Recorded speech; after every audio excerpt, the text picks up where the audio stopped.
The Liverpool manager Gerard Houllier was rushed to hospital this afternoon. The 54-year-old was seen by the club doctor at half-time. Takes a blood pressure, it doesn't say anything, so we go to hospital. During his side's game with Leeds United, in intensive care after complaining of chest pains. I thought I was indestructible. Following a 12-hour operation at the cardiothoracic unit, his recovery is expected to take some time. Football nearly killed you. Football management is a tough job in a harsh and unforgiving industry. Success is all that matters, and failure is shown no mercy. In nearly 30 years of covering the sport that I love, I've been fortunate enough to watch the great and the good at work, up close and sometimes very personal. But now I want to dig deeper, to find out what it takes to be a celebrated and successful manager, what they were born with, who inspired them, and what they've learnt on their way to the very top of the game, the changes they've seen in football, and the changes they've helped create. These are my football godfathers.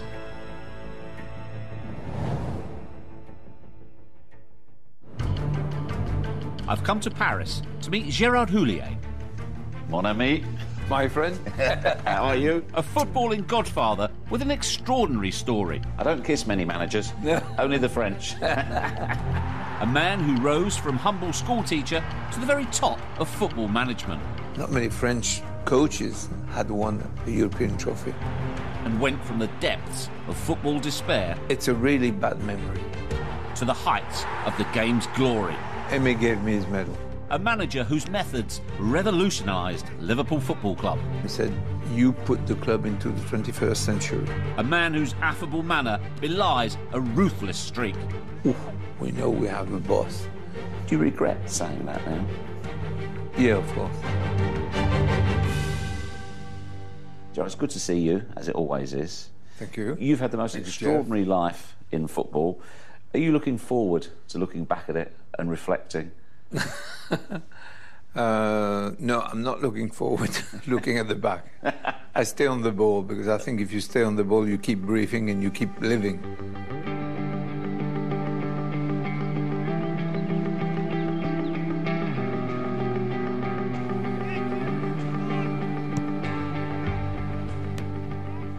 My father played himself in a village club, and he took me with him, and I think he was the captain of the team, and I could play around, you know, near the dressing room and so on. I remember, you know, some pictures or some, you know, souvenirs, some memories of having a ball under my arm and going and play with my friends just around the changing room where they would get changed and get prepared for the game, yeah. I started as a striker, and then I moved back as a defensive midfield. I think I was more... defensive midfield is more my personality, you know. You've got to get stuck into it. At the same time, be a good passer, a fine passer.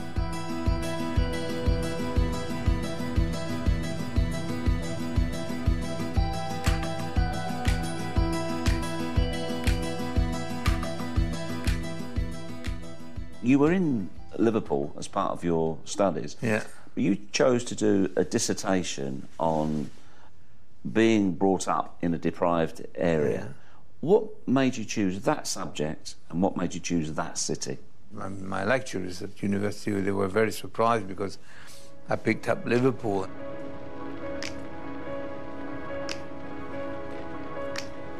Everybody would pick up London, Brighton, I mean, all these towns. And I picked up Liverpool because there was two big clubs. I mean, Everton was even bigger than Liverpool at the time. Yeah, I picked up Liverpool and for the clubs, for the football.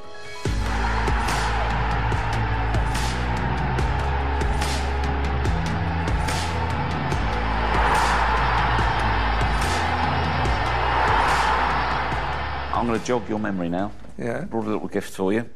Ooh. What memories does this bring back? You need to look carefully. Oh. I went with a friend who became my assistant coach in Liverpool, called Patrice Berg, And together we went to a game, and that was a European Fairs Cup. And so 1969, yeah, that's right. And we went together in the cup. So it's funny because when I had my first press conference, somebody asked me, what do you know about Liverpool? I said, well, have you been to a game? I said, yes.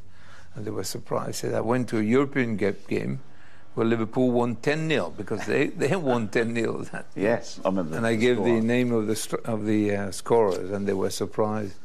And I mean, to witness a 10-0 victory, but did it make a big impression on you? Very big impression because of the way they were still playing. At 8-0, you thought they were at 0-0. They were playing the same way. I saw half of the game because it was swaying like that. You know, it was very funny. But I enjoyed that. It was great. Well, that's for you. Thank you very much. For you to keep and for you to enjoy. So you came back to France. You're a teacher. You've qualified. You do a little bit of coaching at Le Touquet, and within 10 years, you're the manager of the team that wins the top division in France. It's an extraordinary transformation. How do you explain it? Luck. I tell you what, first of all, let me go back to Le Touquet. You know how it happened? You need to know that.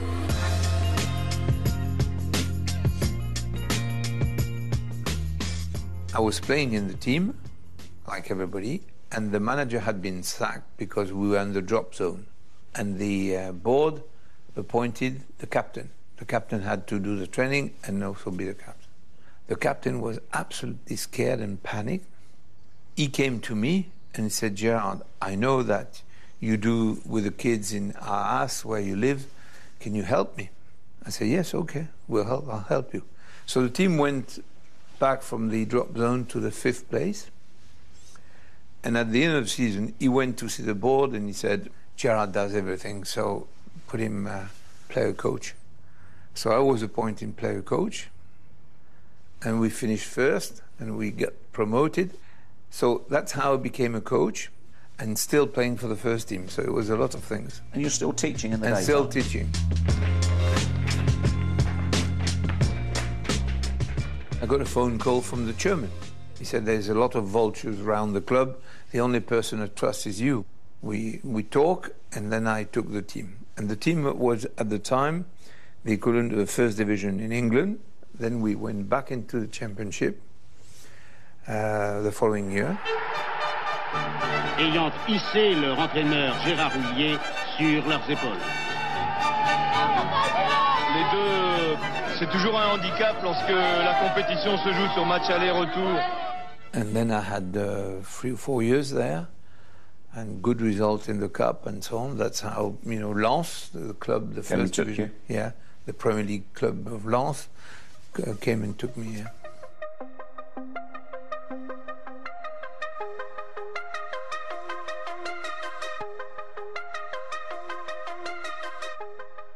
With Lens, I had some good results very quickly, and I realized probably I was made for the job. Sometimes you feel this is my track, this is my way. Yeah. You were the king of Paris. You were the emperor. Do you regret saying that now? Yeah, of course. Is that still your most painful moment in football? It's a really bad memory.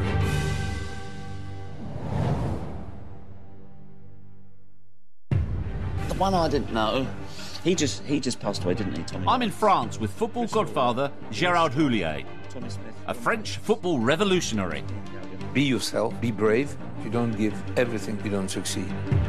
An Anglophile who found his spiritual home in Liverpool. I was in the cup was swaying like that, And whose meteoric rise saw him go from teaching school children to coaching World Cup winners.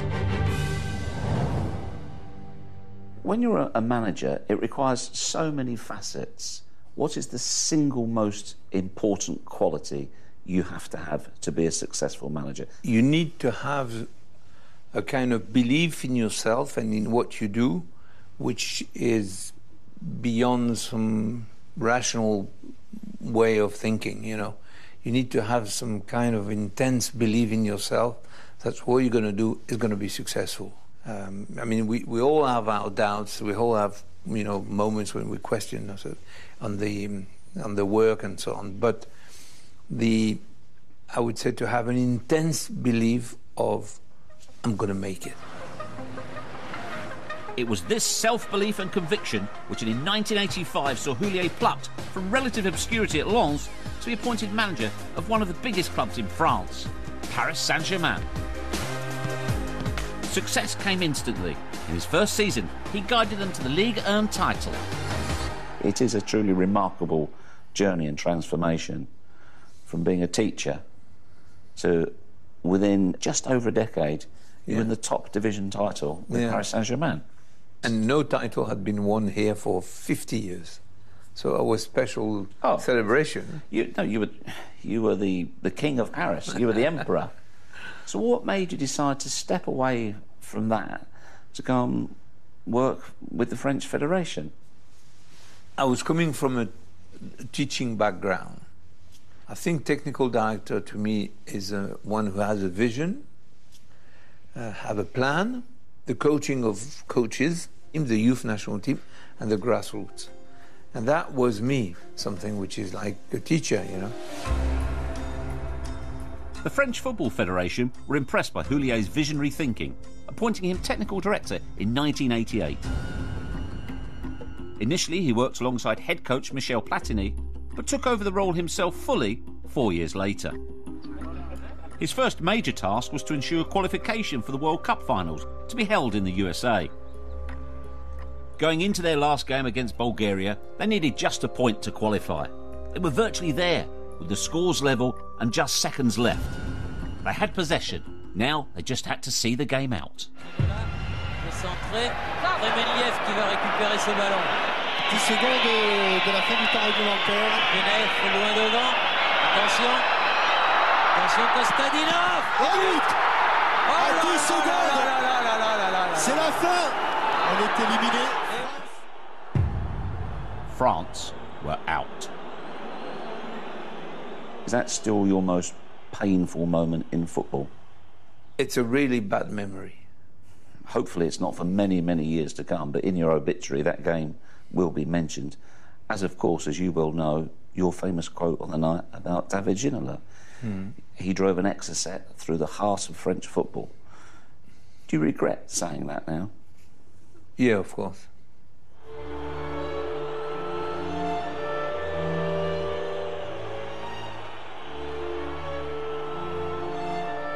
Le fait qu'un joueur ait craqué, à mon avis, a constitué sûrement une goutte d'acide importante, parce que là, David Ginola a commis un crime contre l'équipe. Je répète, un crime contre l'équipe. I was not happy with David because of his declaration in the press 48 hours before the game. He said he lacked respect to his teammates. He said, I should play. You know, I don't understand why Papa and Cantona are playing. And I was not happy with Ginola because I knew it would split the team. I mean, I said, never mind who plays at the moment. What we need is to qualify, and then we'll see. So the combination of what he had said previously, plus his carelessness at the end of the game. No, that's a fact. I know he should have done something different because, you know, if you see an under 13 or under 14 game when it's 1 minute or even the game was over, was already finished, you know, if somebody gives you the ball, you go to the corner flag. We'll do that. But anyway, that's a fact of game. You can't blame David for the because he felt that you that you singled him out. That's easy. No. He, you know, the cross, after the cross, there was 2 or 3 passes and 2 passes and players who were in position.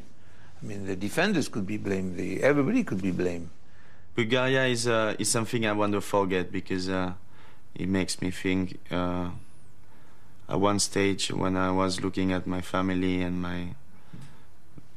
the people very close to me, I wanted to stop playing football. He crossed what is one of your core beliefs, which is team before individual. Yeah.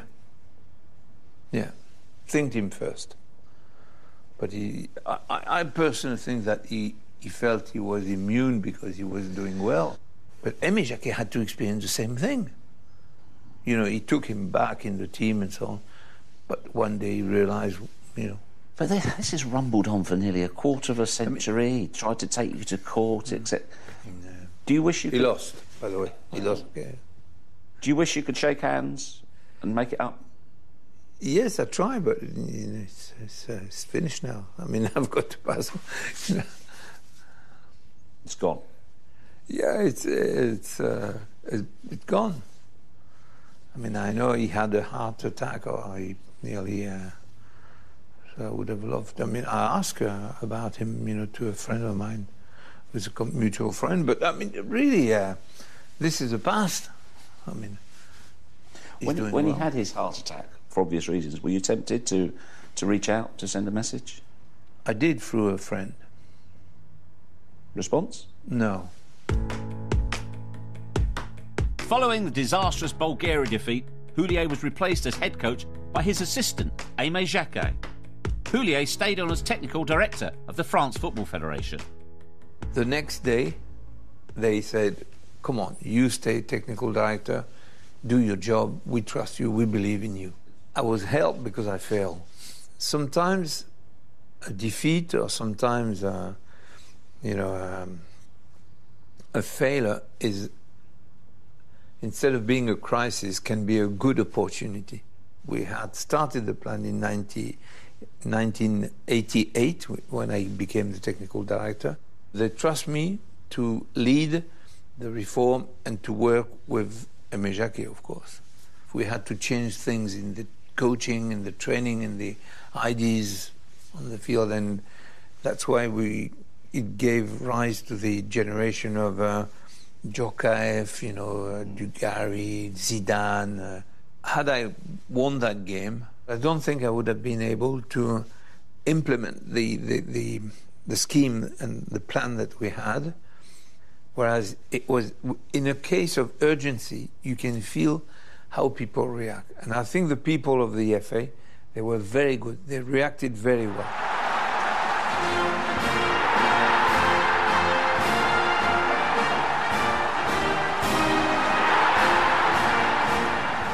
Compare and contrast that feeling, so not qualifying for the 94 World Cup, to the 1998 World Cup final, where Aimé Jacquet, your assistant, is the manager of the team. They win the World Cup on home soil. But such is your influence on the team, around the team, and the players that are in it, that they insist on striking another winner's medal for you. Yeah, Aimé gave me his medal. Because of your contribution. What did that mean to you? More than any victory. I was extremely moved because, you know, in football, gratitude and is not a common, I would say, quality. People seem to forget, but Aimé was fantastic. Funny enough, in 1988, Aimé Jacquet was sacked from Bordeaux. And in 1998, which is 88, 98, 10 years, he becomes world champion. Can you imagine? So this is a good lesson in life, Jeff. Talent bounces back, always. When you have talent and you work and you're reliable, serious, you always bounce back.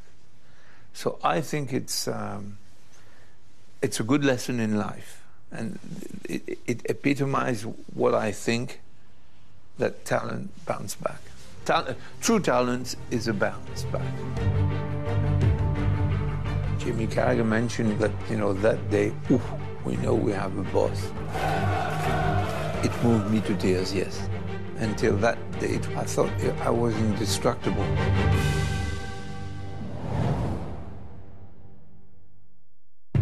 To me, a captain, if he leaves the field, it's on a stretcher and goes straight to the hospital. That's my vision of the captain. In this episode of Football Godfathers, I'm with Gérard Houllier, looking back on his career in football management. Gérard who? In the summer of 1998, as technical director of the French Football Federation, he'd helped mastermind France's World Cup victory. This brought him to the attention of Liverpool, and he was approached by the club that he'd watched from the cop as a young man.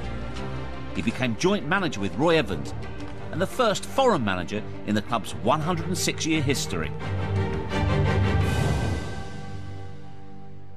You can have considerable talent, but also you can have some considerable battles as well and obstacles in your way. When you joined Liverpool, in particular, you're an outsider. I mean, how many things were against you? Because there was a tradition of boot room tradition. You know, Shankly, Paisley, Fagan, Kenny, Graham, and Roy Evans. So, I mean, there was a boot room tradition. I mean, Gerard Who. So that's the first thing. Second, I changed, not revolutionary. I don't like the word revolution. Evolution. Yeah, evolution is a better word for the way to practice, to prepare the game, you know, the diet for players and so on. So we got rid of the drinking tradition that there were in many clubs anyway, not only in Liverpool. So we managed to move forward, I would say, on a professional way. I heard players at training saying, you know, we'll do the Frenchies, because we were two French. There was Patrice, Berg and myself. And I said, be careful, because I understand English. You know, we'll do the French. They were plotting to get you sacked? Yeah, because, you know, that's normal. Did that just make you more determined, though? Yeah. Well, 30 minutes. There's one meeting in November in Liverpool, and I said, well, listen, this doesn't work. I mean, this joint management doesn't work. I don't think the team was playing for me, because we were training harder, we were, you know, having different routines and so on. If you want, it was never going to work, though, was it? But I mean, you know, we had different personality, different things. Oh, come on, be honest.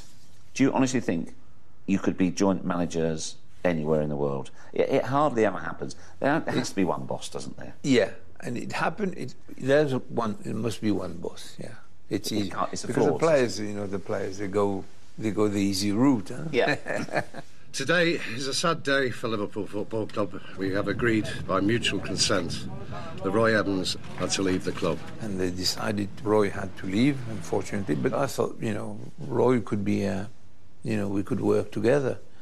But it doesn't work anyway. How did you go about getting the Liverpool players on side? Was there one moment where they had started to believe in you and your methods?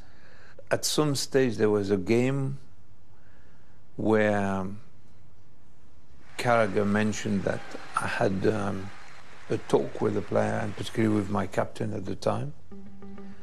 Who was? Paul Ince.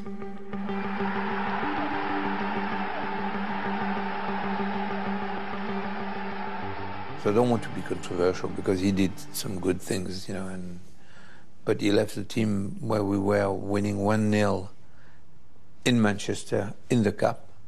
We lost 2-0, 2-1. He came off with exhaustion, didn't he? Or he complained of tiredness. Yeah, but I mean, it wasn't a specific injury. Practically 2 days later, he was doing a five-a-side. I had to go at him. I explained to Paul, he was a captain, that to me, a captain, if he leaves the field, it's on a stretcher and goes straight to the hospital. That's not my vision of the captain. And I think Jimmy Carragher mentioned that, you know, that day, we know we have a boss. I probably think that was in January or February. Just over 2 years in, you then have the golden season of all seasons. That was the third season. And in fact, that's why I said we need at a minimum of 2 seasons to reap the benefits and the fact that the team is new and they sort of play together and, you know, get used to each other and so on. And I think that, you know, 2001 was probably, in terms of trophy winning, and probably one of the best. Yeah.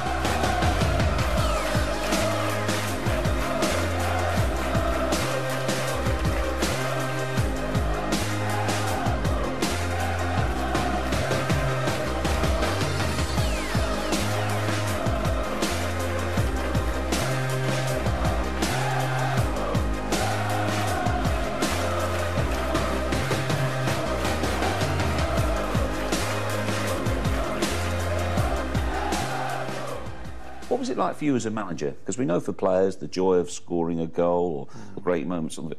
But as a manager, what's it like?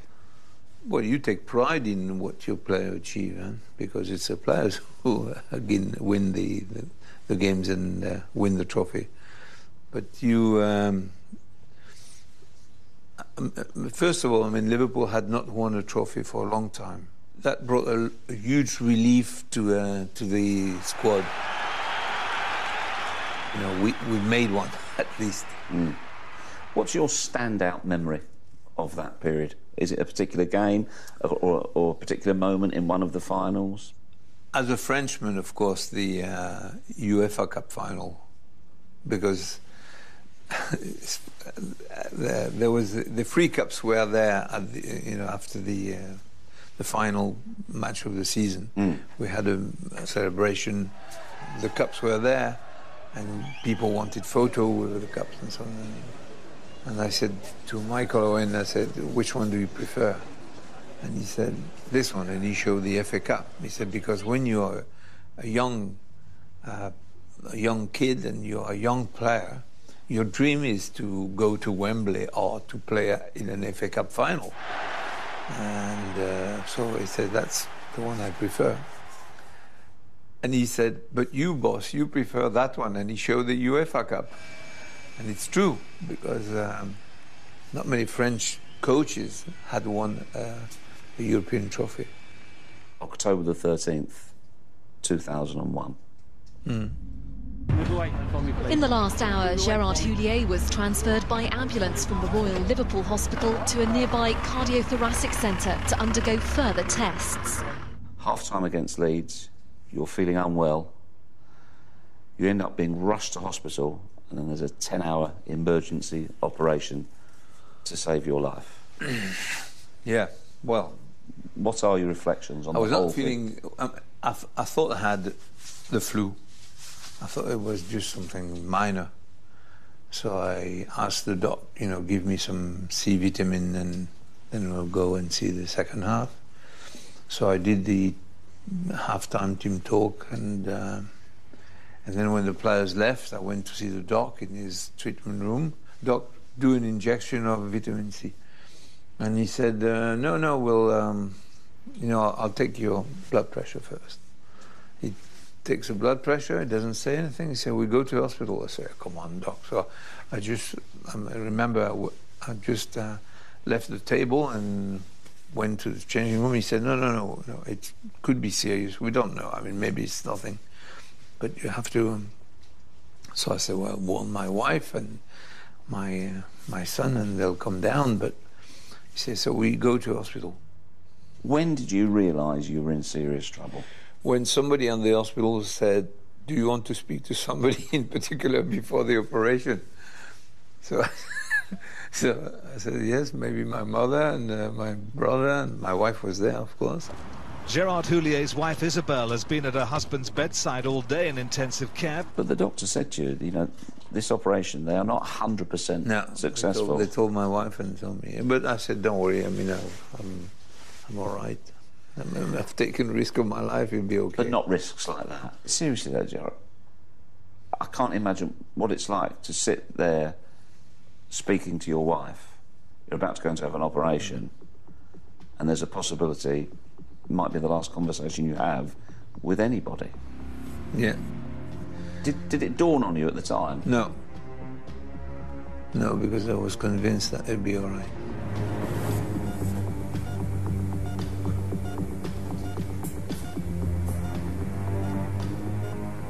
I don't think it's an exaggeration to say that, quite literally, football nearly killed you. I was working hard. We were planning the the new facilities and so on. So it's true that there was a lot of to do in my plate, and but until that age, until that date where I was 54, I thought I was indestructible. I thought I was I could do everything. But I get the feeling from listening to you and then and looking back that it didn't really slow you down. As soon as you were capable in hospital, you were ringing Phil Thompson with your thoughts on the team. You wanted to get back as soon as possible. Somebody said to you, look, why don't you forget about football? And you said, why don't I forget about breathing? It's true. You couldn't see it, could you? Yeah, no, I couldn't see it, no. I wanted to go back as soon as possible. Probably I did a mistake. I came back too early. Given that you stubbornly refused to accept that you couldn't be going back to the first team when you're in hospital, you were itching to get back there, you were impatient to get back to work. What emotion did you feel, though, when you saw that mosaic held aloft? It was a game against Manchester United, and they had this mosaic. I was at home with a friend, and my wife was at the game, and we watched that. It was breathtaking. I mean, it was emotionally very, very moving. Could you feel the power of the emotion and the effect, or the love for you from your own fans? Incredible. What did that mean to you? Were you moved at home? I was moved, and I must say, I was emotionally really touched, really. When you go through an operation, particularly a big operation, usually after that you get a bit too emotional. And that happens. But it moved me to tears, yes, I must say. And what was it like the night you actually came back for the Roma game? Oh, that was special, because we didn't tell anybody. I mean, only Phil Thompson knew. And I came for the team talk. I did the team talk. I don't think the players, listened much more of the team talk. They were so surprised. And I didn't want to have the focus on my comeback instead of having the focus on the game and the players. So I think if I had, sort of rolled it or worn, I'm back that day, there would have been a lot of in the press and so on. I thought it was better to keep the, low profile and leave the pressure of the game. It's enough like that. And in fact, the fans, particularly the Cop, they saw me, and it spread around the stadium. It's Gerard Houllier, and then they sung my name and so on. It was special. Was your opposite number, Fabio Capello, surprised? Oh, he was very surprised, and when he told me later, he told me, when I saw you, I knew it would be difficult, he said, and to say, but it's a hug. He hugged me for about 20-25 seconds, which is long, and of course the crowd was fantastic, because it spread around all the stadium that I was back, and there was a huge friendly atmosphere. It was special. Suddenly the Cop realized I was on the touchline, and it was. I don't think it was wise for me to do that, because it was too early, but I knew it would help the team, and we won 2-0. Over the years, what would you say has been the most valuable lesson that you learnt? I think generosity always pays off. Generosity in your effort, in your work, and of course in your kindness, in the way you look after people, take care of people. I think you need, I would say, on the long run, if you're a generous man, a man with a heart, with humanity, it always pays off. I would agree. You're certainly that. I've been the beneficiary of that generosity. I was more scared the second time. Oh, I thought, it's the end. One of the best compliments I had, you put the club into the 21st century. It's an unfair question, but I'm going to ask it anyway. Who's the best player you ever managed, and why?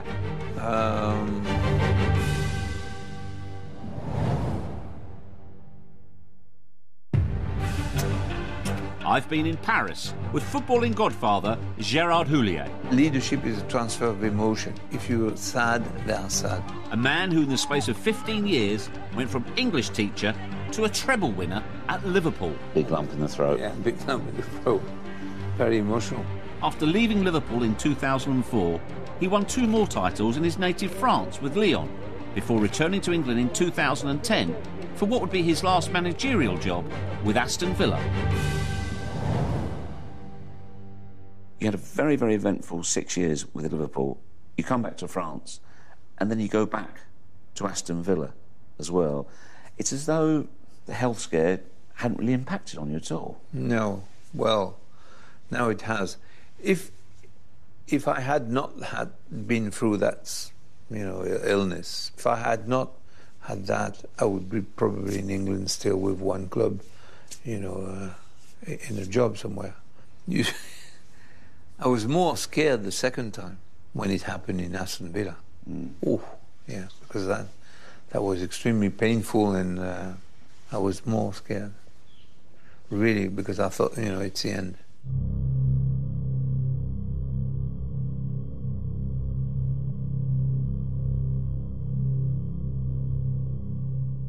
I mean, when you are in good health, you keep what you like to do, because otherwise you get depressed. You like the adrenaline of the competition and the preparation, the day-to-day involvement with the players and so on. I mean, the what happened in end of April 2011 in Aston Villa put definitely an end to my coaching career, or my coaching, I would say, liking. Was that by your choice? No, the doctor. The doctor said, now you're in danger if you go back. I was tempted to go back, but every time all the doctors in France said, you've got to keep away, keep out of the job, which is difficult. The key of my survival is a low blood pressure, of course, and also the medicines, that I'm taking every day, because otherwise, If you could travel back in time, what would you say to a young Gerard Houllier, just starting out in his management career? What advice would you give him? I would say be yourself, stay yourself. It's not a job where you're acting, it's a job where your personality must ooze and express itself. Be brave, because it's a job where at some stage you have to take decision. And I would say be prepared. Be prepared to sacrifice sometimes your family, your work, your health sometimes, and because it's a 150% job. And if you don't give everything in it, you don't succeed. So what do you think your footballing legacy is, Gerard? Jeff, I think every club I went to, I built something, Including the Federation? Including the Federation. I mean, I was the technical director for 10 years, and I can tell you I had a plan, a strategy, and we wanted to reach targets, which we did. We managed to develop players. I myself was in charge of the under-17, under-18. That's when the likes of Thierry Henry, Trezeguet, Anelka, and so forth, Gallas and so on, Michael Sylvestre, they all went through that generation. And they won the first youth trophy for France. We never won anything before. I mean, we can talk about the mission of the coach, but one of the mission is to make people progress. I mean, Michael Owen improved his left foot because at some stage he managed to use his left foot in training and so on. He was absolutely outstanding with the right foot. But when you're in a position on the left and you have to cut back to use your right foot, the goalkeeper knows the angles, the defender knows that he has to push you on your left. But when you can use both, it's different. And of course, he was gifted. But I'm pleased that, he scored over 40 goals in the year, and he became a top world. He belongs to the Ballon d'Or family. Michael Owen with the Ballon d'Or.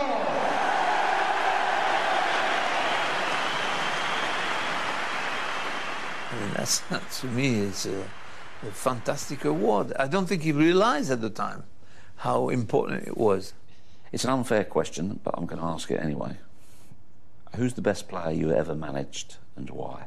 The most complete, comprehensive player would be Steven Gerrard, because he was fast, he was strong, he could tackle, he could deliver a pass, he could score himself.